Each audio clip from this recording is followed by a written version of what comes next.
what's up, Bethel Youth? Really excited that you're joining us. I am joined by my good friend, Alex Holmgren. He is one of our youth leaders, and he is just an all-around awesome person. Alex has been a youth leader on our team for a few years, and he's an overall ninja. So you work at Starbucks. How long have you worked at Starbucks? Oh, almost 5 years now. Dang. Do you have a black apron? I do. What does the black apron mean? So it's part of a program that they used to have called the Coffee Master program. Okay. Sadly, by the time I actually got it, the program doesn't exist anymore. But because I filled out my coffee passport, which is a little book that has you just try out all the different coffees that are there in the store, and you can leave like little notes about like, oh, this one tastes good with coffee cake, or Interesting. whatever. Just little notes Yeah. you find out, like how it tastes. And once you Yeah. fill that out, you tell your shift or your manager, and they order an apron for you that marks that you've gone through all the coffees. And yeah, Okay. pretty, Sweet. That's awesome. yeah. Also, something that people may not know about you, you've been in a few films. Is this correct? One, two? Two, Can you just briefly tell us two of them. about those? Yeah. So one of them was with a local music group that is breaking out into short films as well. It's a group called Rosie and the Posers. Some of you may have heard of them. If not, it's okay. Uh, it's still in production. Uh, Actually, both my movies are sadly still in production, but it was just something really fun to do. That I've just found that acting is a lot of fun, Yeah. and you never really know until you like actually get out there and do it. And so I got out there, found a couple of opportunities online, and then next thing I knew, I was acting. Dude, that's super cool. Yeah, Yeah. Well, hope when they come out, let us know. We'd love to check them out. sure will. Yeah. Okay, so let's jump into these first questions. I mean, not that those weren't, I guess those were questions, but the questions that we came here for. Okay, so the zombie apocalypse, okay? It's Yep. coming. Who are three people that you want like on your team or like in your crew? Ooh, you know what? I have to say I have no hesitancy about this answer. Okay? Uh, Dayton Wood, Dude, he's my number one too. His reasons. Uh, then Shout I'm out gonna to need Dayton Wood. right. Then I'm gonna need Brent Thurman, Okay. and then Nathan Hubler. Ooh, Nathan, we love you. You're not dead to us, by the way. We love you still. Wait, who? What? Man, that is a power team. Okay.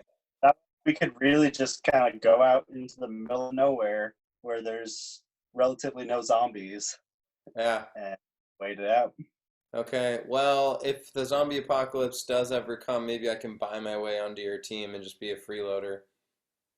I'm sure we could arrange something. Yeah, maybe I could bring some comic relief with all of them. But we, Okay, so another one. What is your absolute dream job? well, I got to experience it a little bit, but neither were paid roles. So I would really love to get into acting Hmm. as more of a like full-time livable occupation. Dude, that's sick. Yeah. Like, are you talking about acting like in movies, like Broadway, like plays, like what are you kind of thinking? I'm thinking like movies, television shows, video games. That's sick. Yeah. I love it. Okay, so let's jump into a little bit more serious of a question. Okay. We kind of have been asking all of our youth leaders on here, but why did you become a youth leader and what kind of makes you stick around? One of the big reasons I joined with the youth is that just wanted to be able to give back. I had plenty of awesome leaders growing up, and I thought, you know what, I'm of an age that's like, you know what, it's time to start giving back, pour into people like I was poured into. Yeah. Yeah, it's crazy. Like, I mean, even statistically, like they say, if a teenager has like, four or five people in their life that are like speaking like hope and life into them, like the odds of them, continuing to follow Jesus are like exponentially increased. And I mean, you're an example of that. Like people Yeah. who poured into your life, and now you like are able to do that for other people. And what makes you stick around? You know, it's a couple things. I'd say one of the biggest ones is it's great to have times where you're able to be kids with the students, like, like the skits during winter camp, or uh, just any of the fun games that end up getting played. Those Yeah, are those are just it's healthy to every once in a while be able to express that little kid side of yourself. come on. And yeah, I'd say second is it's really cool to see people start off in like sixth grade and watching as they grow and mature into the people that God want them to be. It's awesome to watch them take that journey and to take a part of that. Yeah. Okay, I know that some people may know this, some people may not know this, but you're a huge Lord of the Rings fan, and also your background, a Star Wars fan. I have Yep. a question for you. If you Okay. had to choose between living in the world of like Lord of the Rings or Star Wars, which would you choose and why? You know what? I would honestly have to choose Lord of the Rings, Okay. even though it's technologically backwards. Mm-hmm. Uh, but I would have to choose that because Lord of the Rings has a more Christian influence to its writing. Mm-hmm. So I would, I would like to still be in that Mm-hmm. influence there. But also, I mean, my goal would be to be an elf. If I could be any race in Lord of the Rings, I would be an elf, 100%. Dude. Okay, you just don't want to wear shoes, that's it. I Right? mean, I could still wear shoes. Okay. Hobbits don't have the shoes. Hobbits don't have the shoes. Okay, got it. Well, dang it. And unusual, unusually hairy feet. Yeah. Okay, so elves and Yep. the hobbits are different. Okay, got it. Yeah. Okay, so best and worst Lord of the Rings movie. Hmm. I like all of them, Okay. so that's kind of hard. But I would say Okay, so best, like your favorite and your least one. favorite. Uh, I'd say the Two Towers, Okay. just because it's the middle, and while it is still good, it's kind of it feels like the middle. Mm-hmm. Whereas my all-time favorite one is Fellowship of the Ring, because the whole time you're watching it, it feels like you're starting a journey with these characters, and that's a fun fun experience for me. Okay. So, okay, another question that we like to ask our youth leaders is just talk to us just really briefly about how did you, when did you begin your relationship with Jesus, and what have been kind of some big defining moments for you as a Christian? Yeah, I would say grew up in a Christian home. I first accepted Jesus into my heart in uh, I was a kindergartner. Same. It, I did it because that was just what Holmgrens did. We follow Jesus, and that's Yeah. nothing wrong with that. Uh, but then I think it wasn't until middle school, probably my seventh or eighth year, seventh or eighth grade year. Yeah, not your That, seventh or eighth year of middle school. sometimes the mathematics, they really get you. So pay attention. Low key, Alex is 40 years old. Yeah, it was a rough time, man. Rough time. Uh, but I would say that during that time was when I started to actually see for myself that it's like, no, this is a real thing. This isn't just people gathering in a building just so they can hang out and Yeah, sing songs and yeah, be awkwardly close to each other. for sure. And maybe give hugs periodically.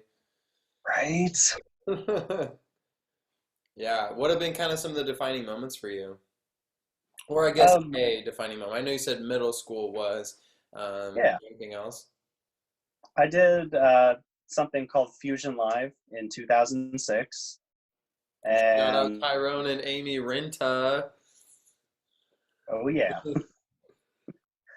And it was just an incredible opportunity to, on the way back, even though I got sick on the way back, note to self, kids, if you're in an area like Portland in the middle of, I think it was probably July that Yeah, we were down there, don't wear all black and make sure to hydrate hydrate. because It's key. otherwise, next thing you know, you will be projecting all over the place. And anyway, So you'd but be throwing up for the people that didn't catch that. You'd be puking your guts out.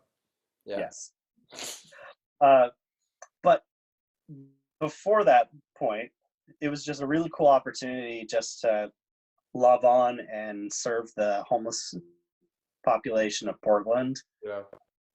and just to see the number of people that weren't attached to our church, that they were just showing up out of the goodness of their own hearts and recognizing that that goodness doesn't come from us, that's all God's goodness, Yeah.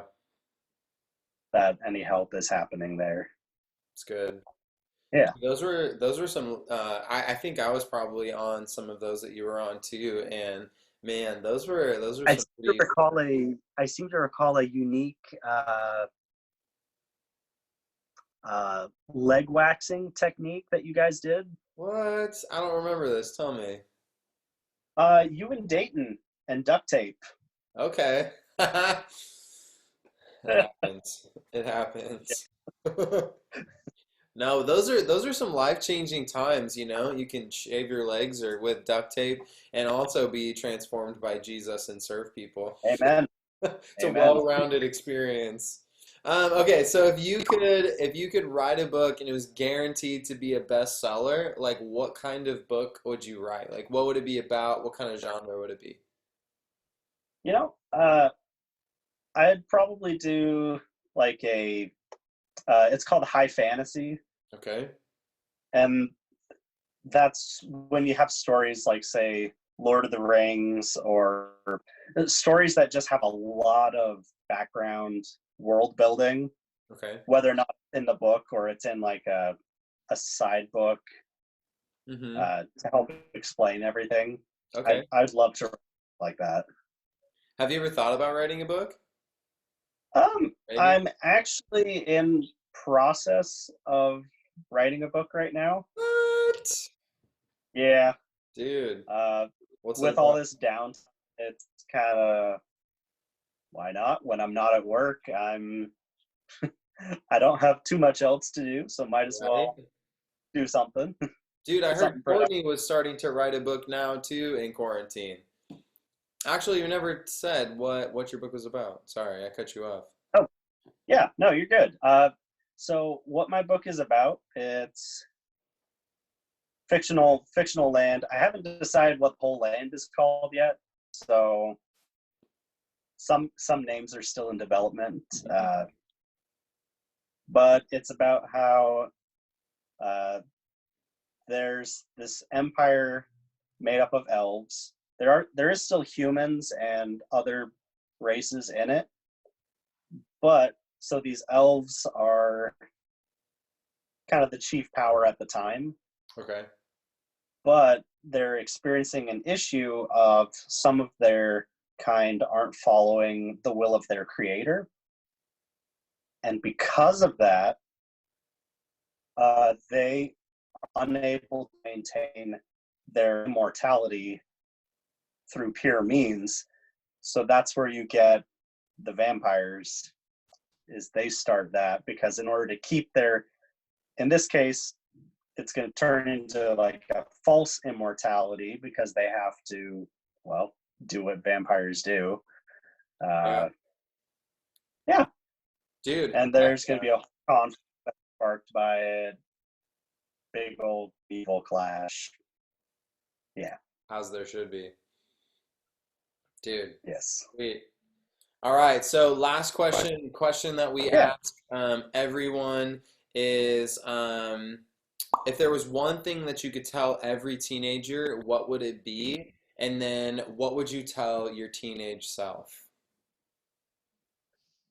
You know, I honestly think that those both tie into each other really well because through a lot of my teenage years, uh, I noticed some of the people I grew up with, it maybe didn't look like it, but so many times we're trying to fit into an image that our peers put us in, Hmm. whether it's like, oh, you're one of the nerdy kids, or oh, you're the jock, the goth, etc., etc. Hmm. But just because that's what you end up getting labeled with, that doesn't mean that's where you have to be. Hmm. If you're somebody who, sure, you play a lot of sports, but you know what, I also like to do music, then you know what, go do music. And if that means maybe having to skip a if that means having to skip a sports season so that you can pursue that, that's okay. Hmm. You've experienced the sports side, and now you're deciding, hey, you know what, I want to grow myself and try something different. Yeah, Yeah. that's good. That's good, Alex. Don't put yourself in a box. And so that's what you would tell yourself too. Yeah. Yeah, that's such a good word, dude. I love that.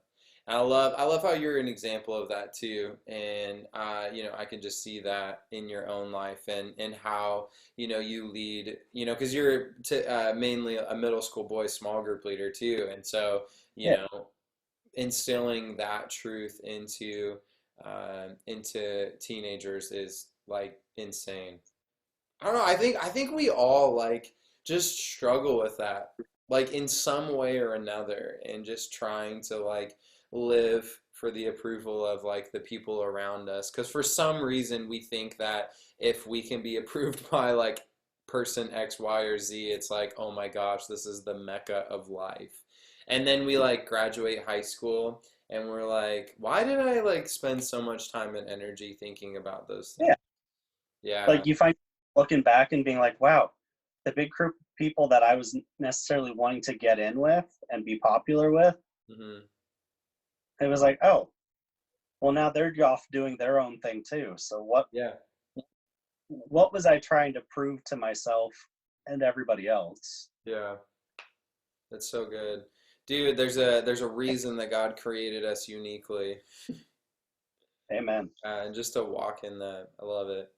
Well, Alex, thank you so much for joining me, and I hope that the people watching this enjoyed themselves and just got to know you just a little bit better and kind of what makes your heart beat and what you enjoy and why you serve Bethel Church and the students of our community. And I just want to say thank you so much, and you're amazing. Love having you on our team, and yeah, so. Peace out, Alex, and hopefully you have a good rest of your day. Namari, have a great day, guys. See ya.